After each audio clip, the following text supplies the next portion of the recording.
I wonder if you've ever heard of a man named Tony Reutemann. He is a self-taught project manager from Switzerland, and he is now 54 years old.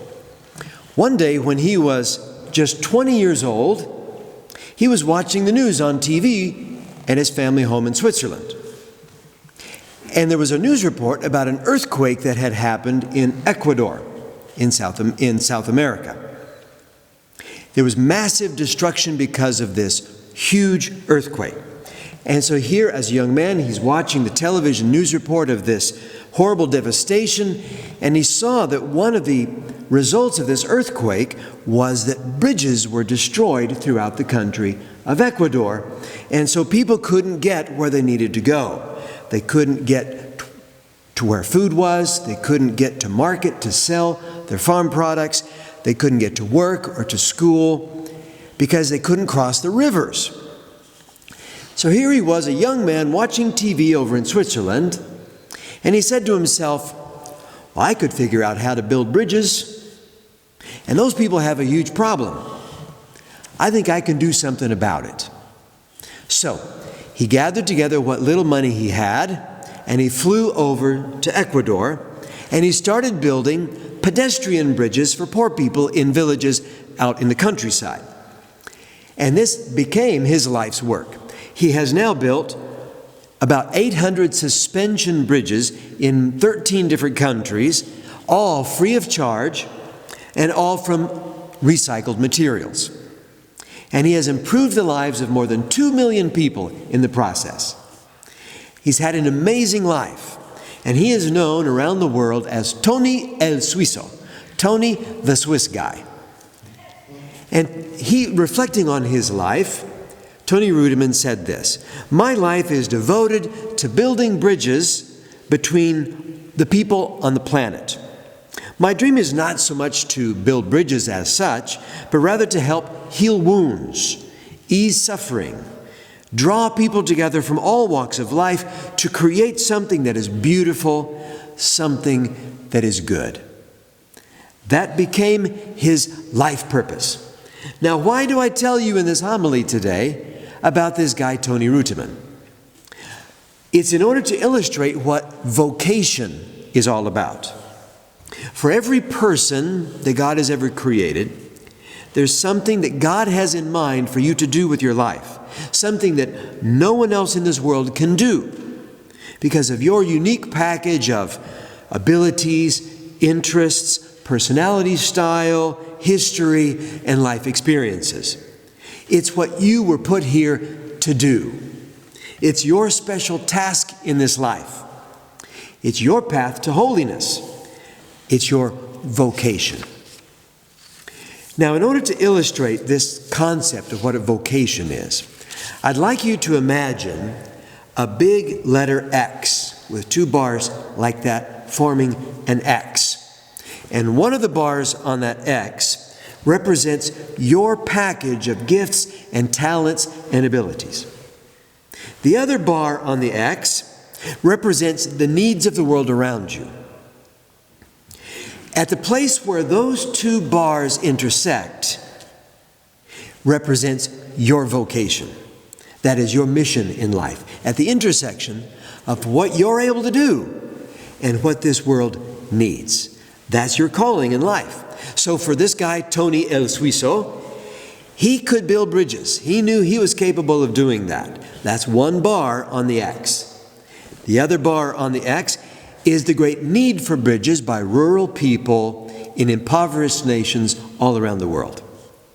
And at the intersection of those two bars, he found his life's vocation.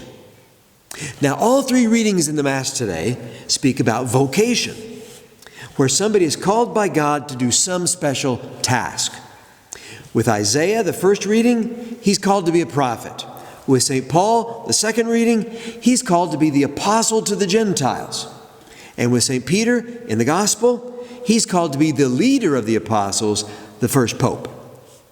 Now, each one of those guys, when called by God, felt himself to be unworthy of that calling.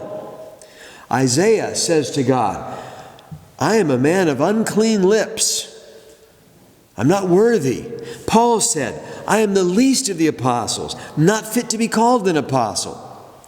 And Peter said, depart from me, Lord, for I am a sinful man. So they all objected on the basis of their own unworthiness. Now eventually, each one of those guys accepted his calling from God. Isaiah said, here I am, send me. St. Paul said yes to God's call because he trusted that the grace of God would be there to help him. And Peter left everything behind and followed Jesus. So how about you? God has a particular calling for you. It's that intersection between those two bars on the X of your life. The needs of the world and your own unique set of personal gifts and abilities. It could be all sorts of different things. Maybe it's to take care of some particular person, to be someone's spouse. Maybe it's the call to have a child and raise that child. Maybe it's the call to take on some particular work, or to stand up for justice. Or maybe it's to serve in some particular ministry in the church. Maybe it's to enter the seminary or the convent. It could be any number of things. When we get started thinking about God calling us to do something, sometimes we start to feel unworthy when we consider that God might be calling us to some special task that He has in mind to help serve the needs of our world. We might feel unworthy. However, God doesn't call us because we're perfect. He calls us because there are people in this world who have need of our gifts, no matter how imperfect we might be. Even though the thing that God might be calling you to do might be inconvenient or scary or exhausting, or maybe it takes us beyond our comfort zone, we need to consider in our prayer what good it could do and how it could positively impact other people if we were to say yes to that thing that God's inviting us to do. So let me conclude by sharing with you a little prayer to be open to God's call. Lord, thank you for my gifts and my talents. All that I am and all that I have is a gift from you. Open my eyes to see the needs of the world around me. You have given me only one life to live. Show me what you want me to do with this life. Help me to overcome my fears and my feelings of inadequacy. Help me to trust that you will never ask anything of me that you will not also give me the grace and the strength to carry out. Here I am, Lord.